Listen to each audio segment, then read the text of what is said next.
But that's the exciting part when I'm traveling. I turn this passion into a business, and then when you do that, you lose a little bit of the passion. Right. And when I go on vacation, that passion comes right back. Right. So that's important that you found a way to make sure you maintain that.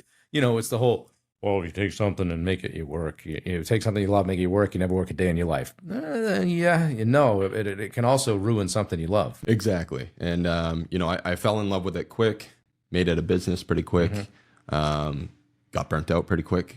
And then, started realizing things that I needed to do in order not to get burnt out. And still keep my passions there, So I wouldn't say I'm a photographer, but I love doing photography. Quick question, and I'm just going to fire questions today as they come up. I've got a couple of notes here, but one of the things that came to mind when you said that is, like, you're the technician here, like in this business. So, a lot of the business coaching I've had over the last few years, it's like guys want to get out of the field, or guys want to run the business, but some don't. Okay, like one guy that's a painter comes to mind. He's an artist. That's his thing. He's the fabric of the business. So to hammer on him and say, hey, you need to run the business and you need to worry about hiring and firing and paying bills and all that. That's like, you might as well put a gun to his head. He doesn't want to do that. Exactly. I know that your passion is shooting or doing something like this and adding value and being creative. So how, as you step into this business owner role, and I know you're talking about, adding people here and there, or, you gotta edit, Exactly.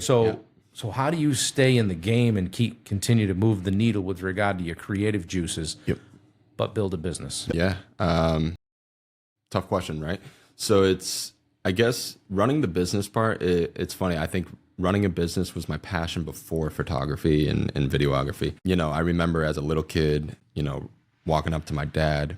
He was the Shark Tank, and I would come up with an invention. And literally, like, I came home with one once a week, I swear. And it was just like, because I did want to own a business one day, and I didn't know what it was. I didn't know if I wanted to invent a product or what it was, but I think I always had that passion, and I was always curious about how do you run a business.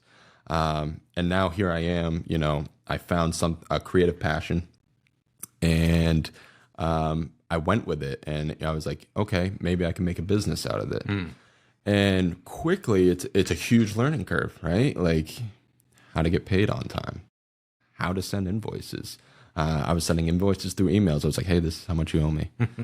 And then, people wouldn't reply for a month. I'm like, it's $150. I really need it. Like, I need groceries this week. Right. And so there was moments like that, I was eating pasta for a couple of weeks, right? Because, like, that's all I could afford at the time. But then, it's right now, it's a huge transition. I mean, like, this spot right here, this last week, it's been stressful.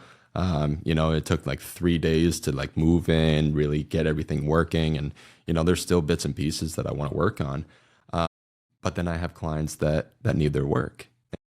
And so I don't have those extra 3 days.